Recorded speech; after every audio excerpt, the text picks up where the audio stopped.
Welcome to Trot Talk, an equestrian conversation with the American Saddlebred Horse Association. I'm your host, Tuffy Owens, and for our podcast, we're exploring the equestrians behind the horses, influencers in the industry, sharing their stories and giving a leg up to our community.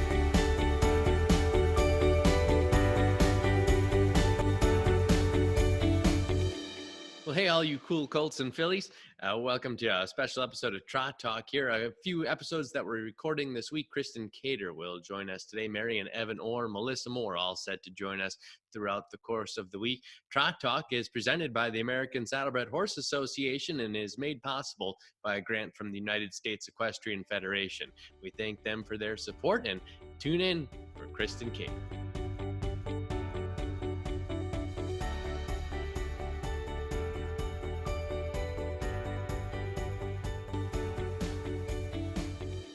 Well, thanks for tuning into this special episode of Trot Talk, everybody. We're joined by Kristen Cater of Cater Stables. We're really excited to have you, Kristen. How have you been? Doing okay. What we like to do with people is kind of get started, go back to the beginning, how they got involved in horses. Like for me, I watched a black stallion every day for 2 years until my parents finally, decided they were going to, give me riding lessons. And then my dad said he wasn't going to get involved in the horse he set, and then helped run the National Horseman for 10 years and bred 2 world champions. So what was life like in the Span household? I would say that your beginning was a little more successful than mine. When I grew up, my mom actually had an American saddlebred. She grew up in Roanoke, Virginia, and rode with Nancy Troutman and her father. And he was a 5-gaited horse, and he moved to Florida with them when they moved to Florida, which is where I was born. Mm-hmm. And then he moved all the way to Maine. When we moved to Maine, when my dad got a job at Bath Iron Works, and his name was Unpredictable Playmate. And Playmate was a chestnut gated, fun sort of local horse that my mom could go out and ride every day. And for whatever reason, I was not into horses. I know it's crazy. I didn't think that, I don't know, I had the time to go out to the barn. It was more of my mom's thing. And then all of a sudden when I was 11 or 12, one of my best friends decided she wanted to start taking riding lessons. And I went with her and her mom to a couple of their riding lessons and started getting a little intrigued. And then her mom and my mom were best friends. And so my mom invited us to go out to see Playmate. And then all of a sudden I was like, oh yeah, this is my horse. And I was very, very proud to have Playmate for the first time. So I started going with my mom and riding him some. And then I started taking lessons with Annalisa Hall at Merriways up in Gray, Maine. She was about 45 minutes away from me. And she's the one that taught me a lot of what I know. I rode with her from when I started showing just at some local one-day shows on her lesson horses.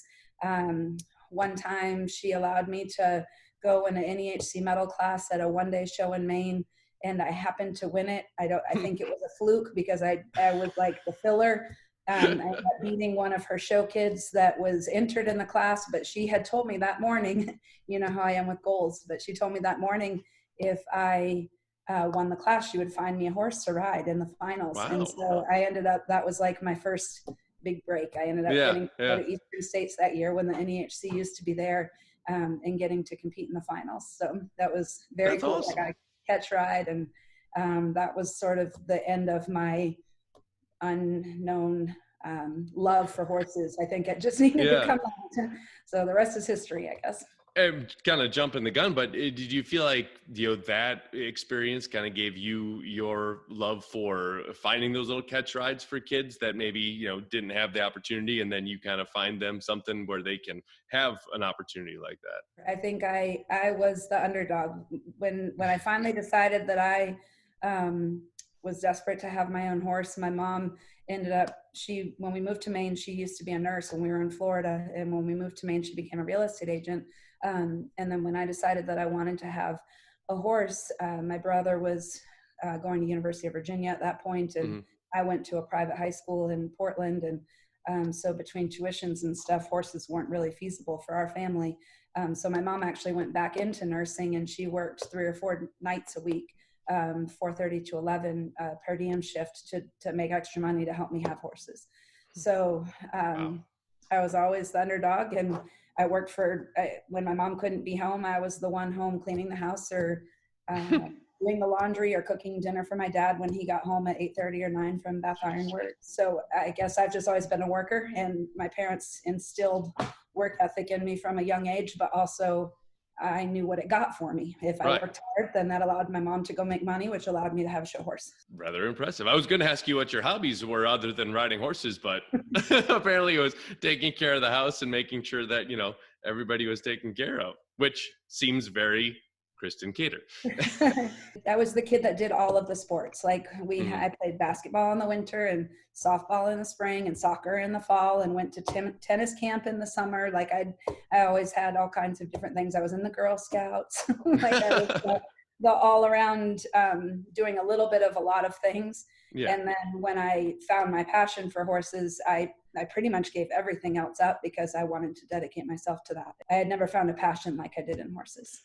Well, yeah, I mean, it seems like everything you did was basically based around competition. Maybe not Girl Scouts, I guess the badges, but at least there was a sense of achievement, that they were giving you. But when did you decide, take this love of horses and make it a life? I mean, to be a professional in this arena?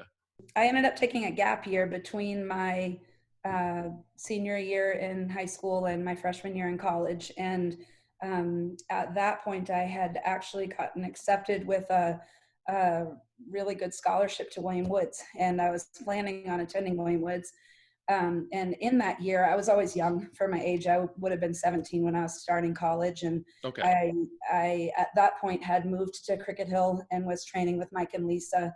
And I had only been with them for that season. I moved right before my 17-year-old year, and so I had a new horse and a new suit and a new barn, and I really wanted to show. I moved to them. I still have a great relationship with Annalisa, but I moved to them because I wanted to try to be as competitive as I could in my last year going to larger horse shows.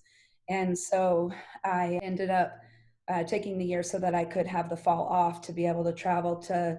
That's when the Good Hands Finals is at the Meadowlands, and I wanted to go to Kansas City, and I didn't want to have an interruption with school. During that year, I spent a lot of time in New Hampshire at the barn with Mike and Lisa, and they were kind enough to let me stay in their house anytime I wanted. And I'd start helping Lisa with getting lesson horses ready, and then sometimes she'd let all the kids come for the weekend, and we'd be out in the barn late on Friday nights, and she'd do a group lesson after dinner, and then we would all have like saddle cleaning contests. And brilliant. So just in that year, I spent a lot of time in the barn. And then I decided that I didn't really want to travel away to school. I wanted to be able to stay in that environment. And so within the course of the year, I had deferred admission to William Woods, but I ended up changing my position, and I ended up applying to University of New Hampshire. And I got accepted into the business school. It used to be called the Whittemore School of Business and Economics.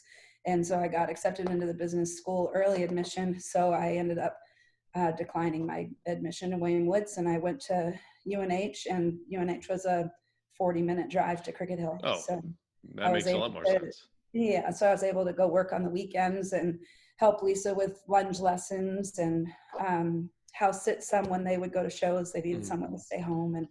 And even at that point, I still thought I was going to go work in Boston, get a job, be really wealthy so I could afford one of these fantastic show horses. And I thought I was going to be a hopeful, great amateur. Well, I mean, what you were doing an apprenticeship. I mean, that was what you were doing basically was, well, I like the fact that you went to school for the business end of it though, because that, I mean, you're watching the way that you run your business, because at the end of the day, these are our businesses. You can kind of see that discipline in the way that you do that. Yeah, I ended up getting a double major in human resources and management. And some days I think I should have done marketing, and some days I think I should have done accounting, and some days I think right. the psychiatry side of things. I do think that I use my degrees every day. For certainly you do. There's nowadays they have classes in entrepreneurship, which I think. I mean, I was thinking this morning if like the UPHA could do, like doctors and dentists, and they have continuing education credits. I feel like we should have continuing education credits and make all horse trainers that want to run a business take a business course, like Yeah, like it would something where, help.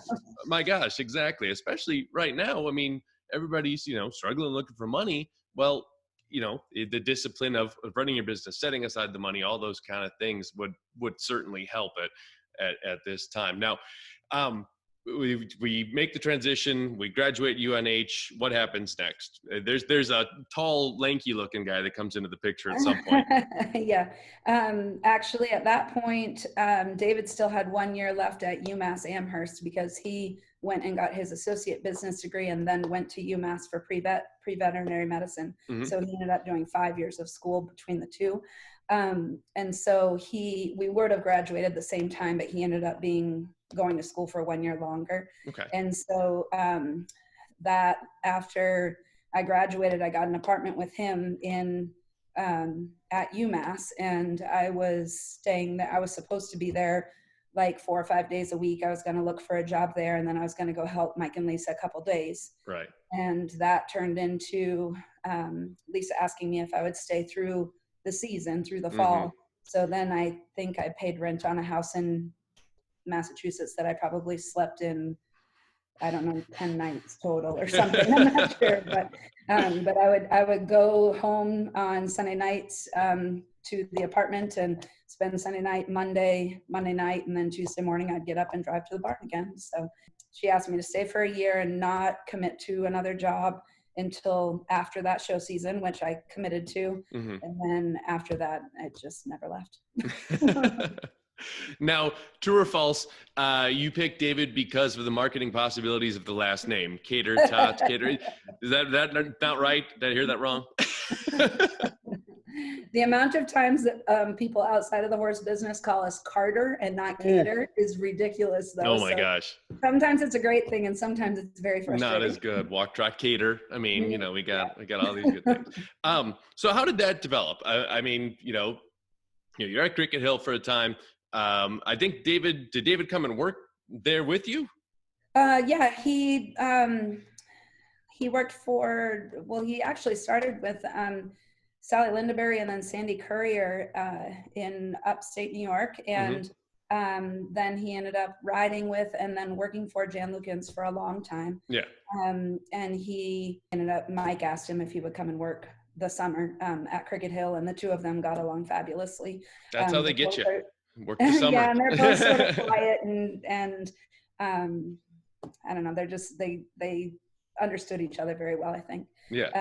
And David and I were already dating, so David was around some, and Mike got to know him that way, and I think appreciated his talents. And so David came up and worked in the summer, and then the next summer, and then sort of the same thing happened with him that happened with me. He was there for the summer, and then when he was at the point he was going to apply to vet schools, he was sort of at the make it or break it moment. He was going to be a vet, or he wanted to be a horse trainer. And he decided the fact that he wasn't sure which direction he wanted to go meant that he maybe didn't want to put more money into vet school until he was 100% sure. And so he decided to work with the horses for a little while, although his professors at UMass were desperate for him to go to vet school, because I think that at that point there was a lot of females going into the vet world, not as many males and not as many large animals. So they were hoping that he was going to head the other direction, but he decided to start with the training for a while and see where it went. And I guess same with him. The rest is history. Yeah, exactly. It certainly worked okay. Yeah. Yeah. So you guys going on your own, form Cater Stables. What was that process like? I know you've got this beautiful facility. I mean, was that where you started the business, or did you start somewhere else?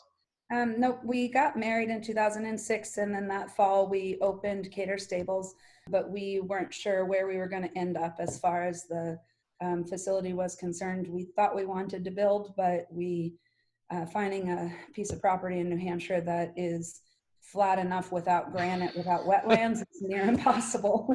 So we rented a barn up in Sanborn, New Hampshire, and we were there for about 18 months. And a gentleman named Nick Gruel, who was a client at Cricket Hill and then a client of ours, owned it, and he was generous to lease us the barn. It only had 8 permanent stalls, but we put, I think, 29 or 30 temporaries in a really big arena and worked around the stalls, and it worked for the time that we needed it to.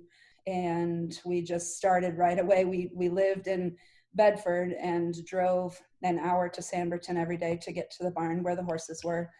Thankfully, we had a gentleman working for us that was able to stay with the horses so that they were safe at night. And we started looking. We went on the search. That's a heck of a commute. Yeah, it was. And then after we found this property, we were actually down in Raleigh, and my mom's a real estate agent, so she was on the MLS every day looking for us. We looked at hundreds of properties. Oh, I'm sure. Our area that we wanted to stay, my parents are in Maine, David's parents are in New York, and a lot of our clients were from all over. And we're sort of right within the triangle of 93, 101, which goes east and west to the coast, and then 89 goes to Vermont, and then 93 goes north and south. And so we wanted to stay somewhere along 101. We looked all the way to the coast and about 20 minutes north and south to see like just what we could find.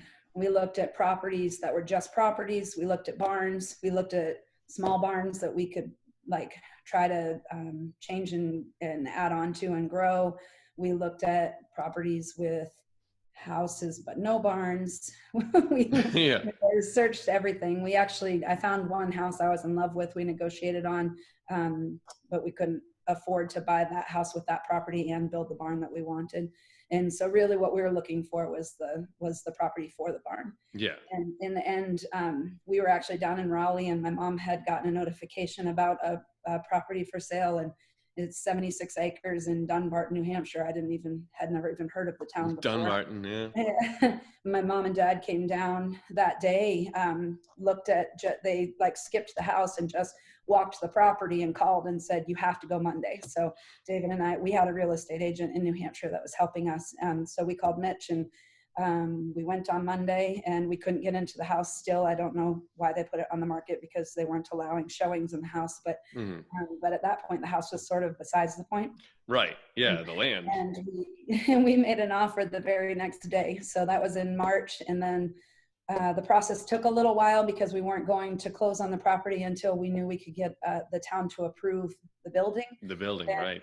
That process took us a while, because I'm not sure the town of Dunbarton thought they wanted a footprint the size of our building to be in the town. They were real concerned with the height of the roof on the arena. They thought it's the tallest barn in the town. That's the tallest building in the town, highest roof in the town, the most lights on a building in the town, but it's a little town. We don't even have true. Did you at any point in that process where you're like, this just isn't going to happen? Did you feel like you were ready to give up? Oh my God, yes. It was so hard. We went to the planning board, and the planning board said, why are you here? You should be at the zoning board. So then, of course, it's a 30-day deadline to turn in your applications. So then we missed the date for the turning in the application. Then we had to go to the zoning board, and then we went to zoning board, and they were like, you don't need approval. You're agricultural. You can build whatever you want. So it was sort of the runaround for a while. I just think they were nervous to have a big business come in and a big building come in. And they probably couldn't foresee what it ended up being. But our property is so big. Our driveway is more like a road. And when you drive, you can't see any part of the building, that's true, or anything from the road. So I don't think it's been a disturbance by any means at all for the town, but I just don't think they knew what to expect. I don't think anybody would know that it's there. If they're just driving by, there's no way they'd even know, that it's there. If they saw the semi coming out of the road, maybe they think there might be something back there, but yeah. A funny story. At one point we were at Louisville, maybe like 5 or 6 years after we had been here. And I get a frantic call from one of the girls that was working for us. I think it was one of my assistants.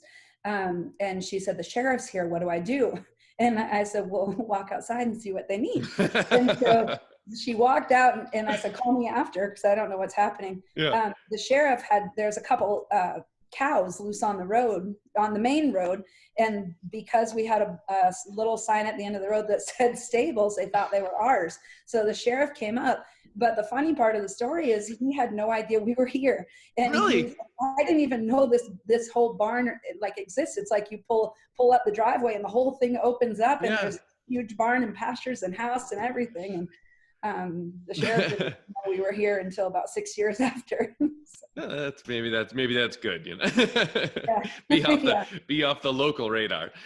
Speaking of being on the local radar, I guess I've noticed that your voice is not hoarse because you have not had to teach 1,000 lessons a day every day.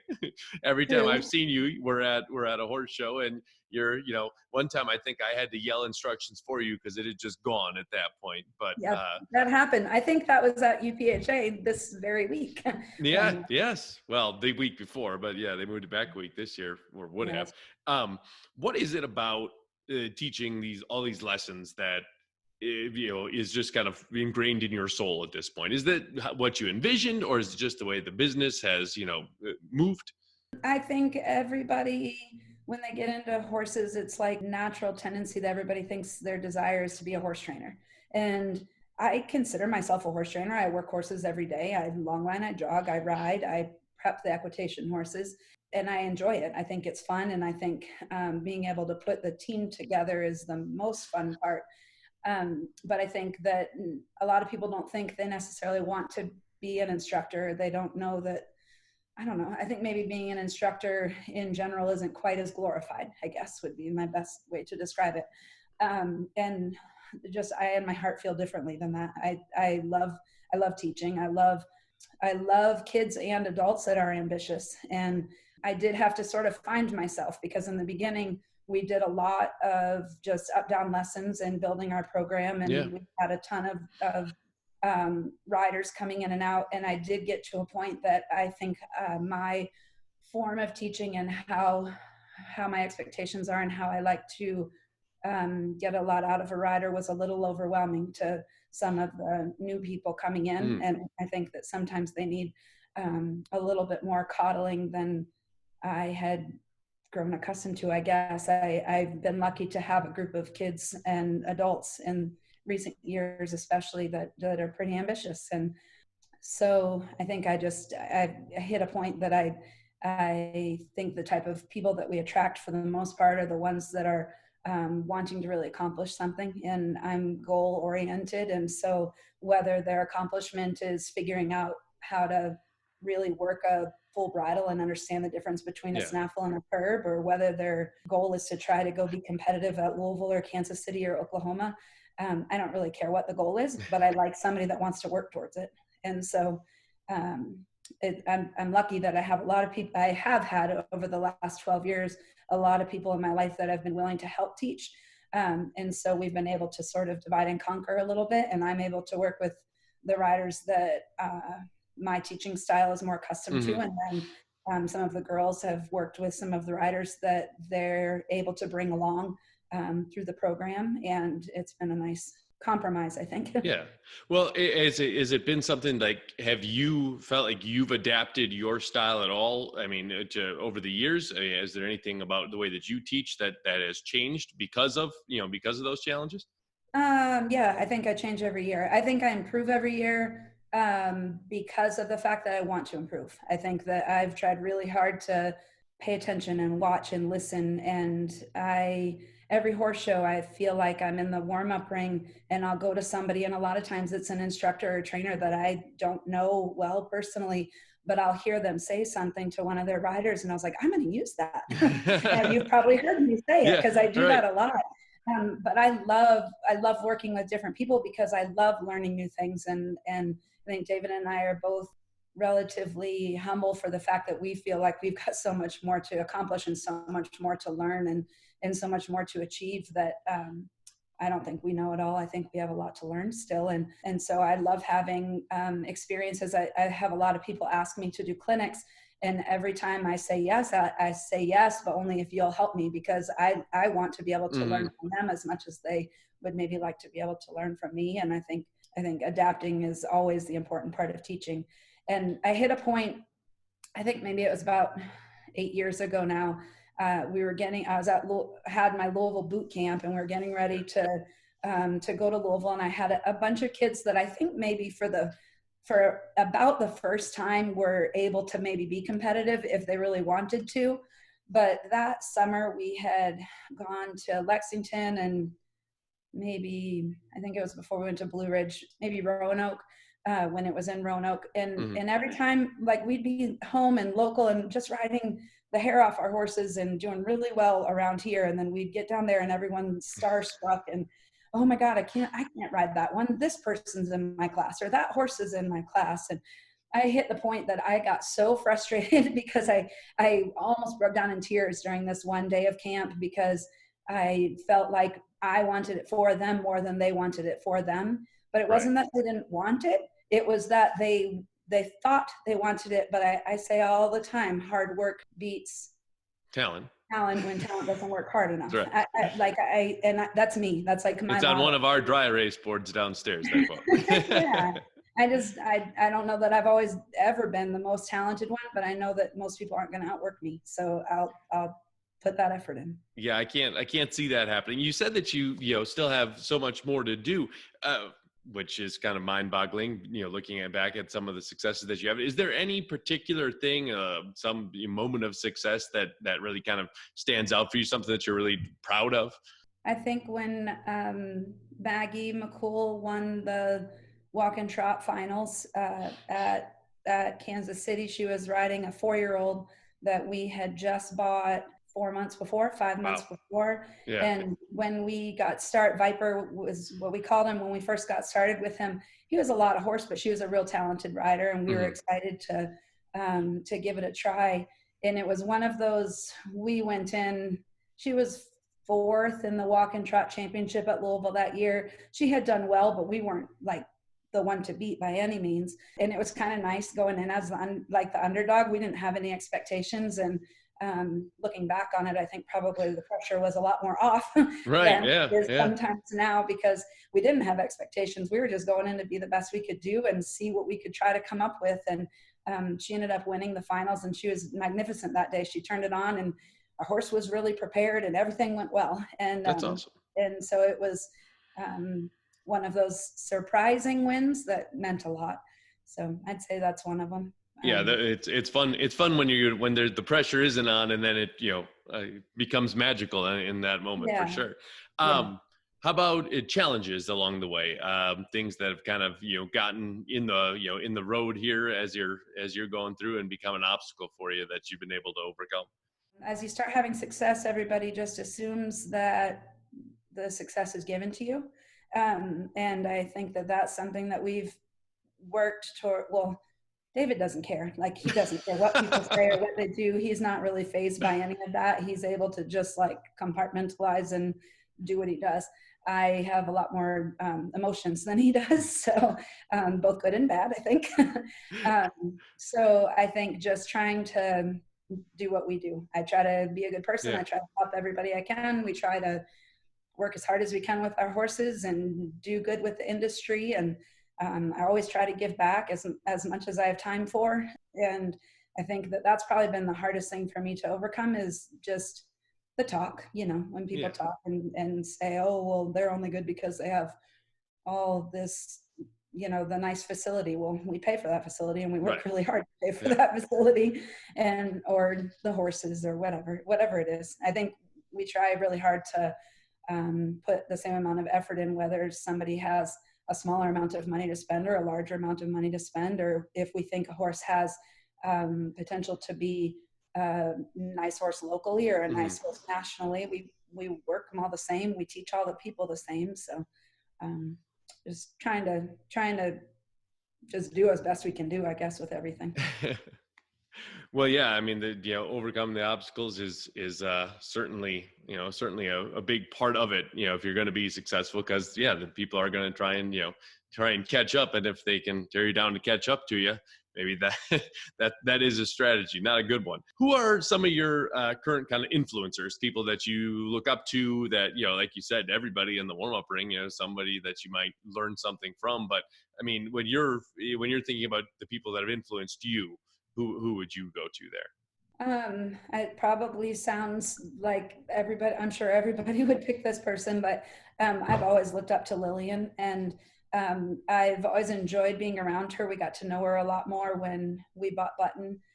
She actually came up for Mm. a weekend and spent the weekend with me and David, helping us learn how Oh, to teach wow. Molly on Button when we Yeah. first got her. That was like part of the deal. Lynn wanted to make sure that we got a weekend with Lillian too. So Uh-huh. she committed to it, and we had the best time. But actually, when I learned the most from her was when we went to South Africa, and it was when Hunter was on the team, and Lillian and Raymond and a bunch of people came. They flew a bunch of people over on their jet to support Hunter and to be there.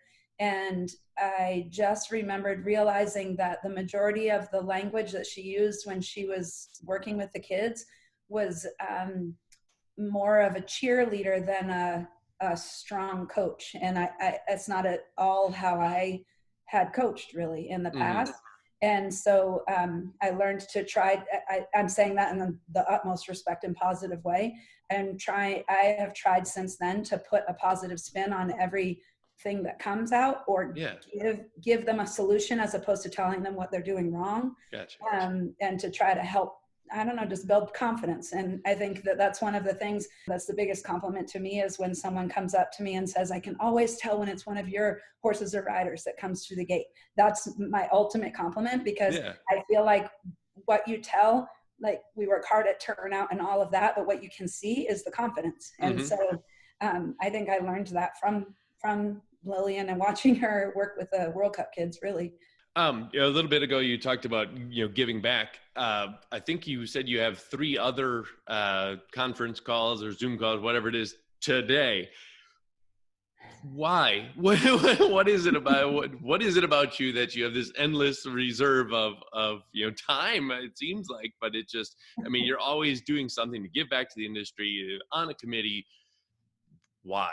I just think that I think if everybody gave a little bit of themselves, our industry in general could skyrocket. And I talked to David about this a lot, because he likes to go to the barn and work his horses and be done. Mhm. And that's a lot of horses, so that's a lot of a day. But I just feel like I think about our industry and what I want it to be in 10 years, and the numbers are scary. And I don't think that I don't think that I can do it alone by any means, but I think that the doers of the industry are real doers. And I put the same amount of time and effort and worry into our barn and what we do. And I can do that within our normal hours. But if that's my only concern, I think it's short-sighted. And Hmm. I think that in order to feel like we are going to have an industry, I think every trainer in the country should have to breed 1 horse a year. I think that everybody needs to come together. I think the first convention we did in Boston was probably the one of, to me, like, my favorite accomplishments of something that I've been involved in, Yeah. because I felt like everybody came together for the greater good, and we didn't do one big thing. Well, we did do a lot of big things. Bob Funkhauser had very, very high Yeah. standards for that week. But it was all of the things coming together that made it special. It wasn't like it was mediocre, mediocre, mediocre, and then we did the Friday night awards at the IMAX theater. It was every piece of the weekend was special, and we kept trying, having Kurt Schilling come, Mm. and having the Celtics game for trainers to go Oh, to right. Yeah. before Yeah. started. First It was night. just it was all the pieces coming together that made it the special event that it was, that I think everybody remembers. And so that's sort of, I guess, how I feel everything should go. I think if everybody participated in creating either lesson programs or helping support barns that are creating lesson programs, if it's not Hmm. something that you're doing, and if everybody helped with breeding or offering mares for even clients to be able to lease, to be able to breed, Yeah. if you can't afford to do it yourself or something. I just feel like the common goal for all of us is we want an industry to be competitive in and to be able to compete in. And if we don't all do something, I don't think it'll be there in 25 years. And I Well, want it to be. yeah. I mean, well, the 2 things you touched on there were creating new customers and creating new horses. You're Yeah. creating supply, creating demand. Spoken like a true. Well, you sure you didn't major in economics? Well, the hard part for me is right now, I've gone a little crazy on the breeding side, and I think we just got our second embryo yesterday from one mare. I talked David into getting a third one out of the same mare, and I think right now we are going to have 7 babies of our own next year if they are all born. We have one mare in Missouri with Kent and Stacy that we own together. We've got some that we own with my parents, and then we've got some at Kristen Baptistarians in Kentucky that we're paying on. So all of a sudden, I think I'm taking it a little too seriously. But yeah. I think we've got 3 for next year. I'm good with that. That's Three's really good. good. Three's good. What's your favorite type of student to teach? Like a personality trait or just something about them? I think the hardest type of student to teach is somebody that is timid. And I think that my favorite type of student to teach is somebody that has ambition to push past being timid. That's perfect. How about something that you've yet to accomplish or something you haven't tried yet, but you hope to do in the future? Well, I'd love to have a Triple Crown winner. I haven't accomplished that. That's a good one. But also not just one kid. I love being able to take kids. I have too many to name, but a couple of them that stick out is Casey Sakosha and Kaylin Bridges that started with me in walk and trot and are now assistant trainers and instructors in my barn and doing a fabulous job. To me, being able to bring the kids from little to accomplished adults is really cool. And Molly Codian is going right now. She's going to Holy Cross and she plans to go to law school and I don't know, just make something of herself. So I think it's fun. I mean, it's fun to watch these kids grow up. I mean, you and and Alicia, you guys play a really important role in creating good humans. I mean, yeah. That's the biggest thing is trying to, whether they're in the horse business or not. I hope that they will try to. I hope that I create a passion enough that they'll always come back to the horse business at some point. Whether it is in a professional capacity or just an enjoyment capacity, it's the same to me. That doesn't make a difference, but I want them to be passionate about it, but I also want them to learn the work ethic and dedication it takes to be successful from what we do here. I think successful in anything. David and I lead by example, and he's out there every morning during stalls, helping clean stalls or helping organize the day. And I'm usually returning emails and trying to get caught up on paperwork until that piece of the day is done. But there's not a person in the barn after him or I every day. But we're out there last and trying to get stuff done. So leading by example. We put a post up on Facebook and Instagram and crowdsourced a few questions. So these are questions that kind of came from some of our listeners, ASHA members. How do you make matches between horses and riders? I guess that's how do you pick a horse for a rider? That's my favorite thing to do, actually. I love, like, it's like a puzzle almost putting it together.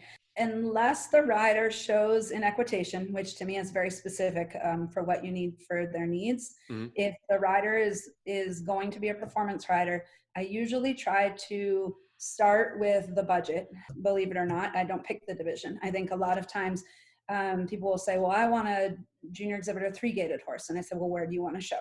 And if you want to show at a certain level and you want to go be competitive at that level, then you want to be realistic about what your budget is able to buy. And so what I usually try to do is start with the budget and then work our way backwards from there, where I just try to find the best horse I can for what they can afford. And I feel pretty confident in David's abilities to prepare a horse, and I feel pretty confident in my abilities to teach someone. I for certain had a few fails, but for the most part, I feel like if I find the horse that I think can take them somewhere, I just make it my challenge to teach them to do the best I can with that horse. So I don't usually pick the division and go find the horse. That way, I just try to find the best horse we can buy. Yeah, that's a very good way to go about it.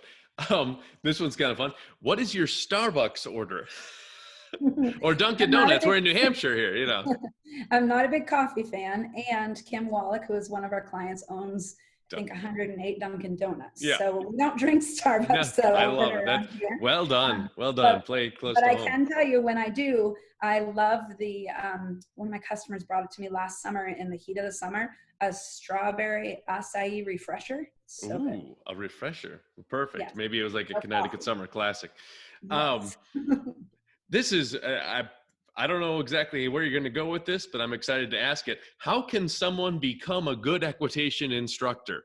Be ambitious and ask a lot of questions and go try to study under somebody that Hmm. knows what they're doing or that you respect.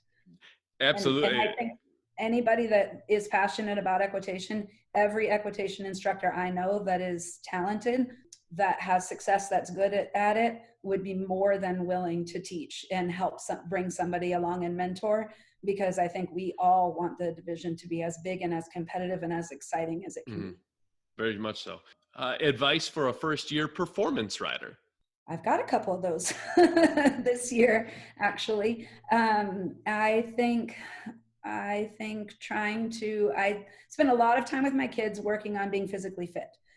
They have a Facebook group that they all work on together. They also have like a Snapchat group. And Casey, one of my instructors, she is the leader of the Snapchat group where she make sure that the kids are all doing their exercises daily, and they keep each other sort of accountable. Right. If one person does it and no one else is doing it, they all don't want to be left behind. I think even just having Casey on there makes them want to do it Oh, more. I'm sure. Accountability. Yeah. So I think the three things I would say is to try to be fit, to try to not be overwhelmed by nerves. I think nerves are always present and they're normal, but you don't want them to be debilitating. I say that a lot. So trying to learn how to deal with nerves and then allowing your competitive spirit to come out. So we do a lot of group lessons. Yeah. I do a lot of group lessons with my show riders, and I'll try to put, like I have little Claudia Zarella, she's 1 year out of the academy program, and her first horse was Brook Hill's Knockout. So she's a lucky girl. She got a great horse. Yeah. That's awesome. It doesn't mean it's going to be given to her. She's had a lot of instruction the last year to try to learn how to go be competitive with him. So this year she's going to be cantering and trying to figure out how to do it. It's a huge leap and a big step for her. But I think the biggest thing she's had to learn to deal with is her nerves, and knowing she has a horse that nice almost makes her more nervous because she feels like all the pressure's on her. If there's a mistake, it's you, it's not the horse, which I don't feel that way. Personally, we work really hard to make sure the horses are prepared and the kids are prepared, and whoever makes a mistake, we try to go fix it. But I think that just making sure that those nerves are as managed as possible, probably the biggest thing, especially for the little kids. How about this one? This is actually pretty good for a quarantine standpoint. What are the best ways to practice equitation from home? I think it kind of plays into the answer for the last question with the Facebook group. Yeah. We did a video, actually. I had Casey, Kaylin, Kara, and Quinn actually was up helping me too. Quinn, yeah. And three of those girls showed equitation with me, and they all came up and did some exercises that we do. And actually, we just did another one video that's going to be coming out from National Horsemen. I'm not sure when. I sent it to them on Monday, of exercises that we did on horseback, but at the standstill, to be able to show people some of the exercises that we would normally do during a lunge lesson, but that I think you could apply on the ground. So just trying to keep up with exercises, staying fit, I think a bunch of my kids are a little bit nervous about the fact that they weren't sure that they were going to be I think they've done strength training, but I don't know that they've done as much cardio. Right. So we've all started to pick back up on the cardio because I don't want them to get here, try to ride their horse and be left behind. You know, we've been actually trying to ramp up the horses, hoping show's going to come at some point. So just trying to stay up with it. And I think the concept of the group lesson and the concept of the group Snapchat or group Facebook page or whatever is all sort of the same. When you see one person working hard, it's easy to motivate yourself. And so I find that they motivate each other more than I could ever motivate them. So doing it as a team. That's good. This is a fun one. What are your thoughts on the start of the 2020 show season? When we all like to know. Yeah. If you asked me when this all started, I was hoping we would be showing in May. I personally think that May is a little early. I'd love to think that we would show at some point in June, but when I think of the shows that we would go to, I don't know that the facilities are going to be open, or that isn't still going to be a little early. I think we need to get started on phase 1 and opening first. So I'm thinking we'll be lucky if we can show July 1st. Okay. In the back of my mind, I would be happy if we could do that. Yeah. I would be happy if we could get to a horse show. That would be nice for someone like any of us, for God's sake. Yeah. What is your advice for a young trainer just getting started, or advice for young people that want a career in the equine industry? 2 things. One is just don't be afraid to work hard, and don't be afraid to work smart. And I think that sometimes people can work hard, but then get overwhelmed with not biting off more than they can chew, and that almost holds you back. Yeah. And I pretty firmly believe that it is a good thing to just jump in head first and figure it out. We did. When we built our property, I didn't know how we were going to afford our monthly mortgage, but I think sometimes when you set your goal a little beyond what you think is reachable, it makes it where you push yourself to try to reach that goal. Yeah. That helps you create success. So, well, I mean, it's being aggressive versus being passive, right? Like, yeah. You can sit back and, let things happen to you, or, you guys took a leap of faith and said, we know we can do this. Yeah. And it's worked out. Yeah. You have to leave your comfort zone for sure. Yes, very much so. I think another thing for that would be, don't be afraid to ask questions. Like, people like you, or, or just look at any of the successful horse trainers, people that, have a business that you admire, ask them a question. Like, horse trainers are really good about sharing information, with each other. It seems like, to me at least. Yeah, absolutely. I think that I haven't been afraid to ask other trainers questions. When we've been lucky enough to work with people, like when we do the camp in Florida, we had Lillian with us, with Maria and David and I one year, and we had Nelson with us one year, and we get James Nichols. And this year we had Brett. That's fantastic. I think anytime you can have an opportunity to have a weekend with a trainer, see if you can pull them in to do a clinic, or ask if you could go to them for a weekend. But I feel like I learn as much at that camp every year as any of our attendees do, just being able to brainstorm and hear stories and listen to some of the things that some of these other trainers from different areas that have more experience than we do have. And so that's absolutely true. Same thing I had said before about equitation, just not be afraid to try to find a mentor and try to find somebody that you trust that would be willing to answer even whatever you think is the stupidest question. Everybody needs to start somewhere, and you have to learn from somebody. So. Yeah. Last question that we've got from the boards here.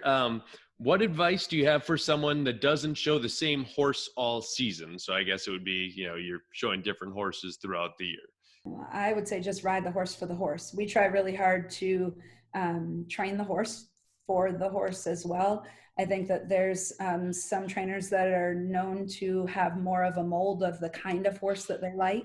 A system, Yeah, and I think that that's one thing that David and I try to work hard to do well, is to adapt to what the horse needs. And I think that we're lucky because it's not just one person working the horses. So if a horse doesn't necessarily get along with David, or David doesn't get along with them, he can pass it to me, or we have lots of very talented girls that are helping us that can help work the horse a couple of days.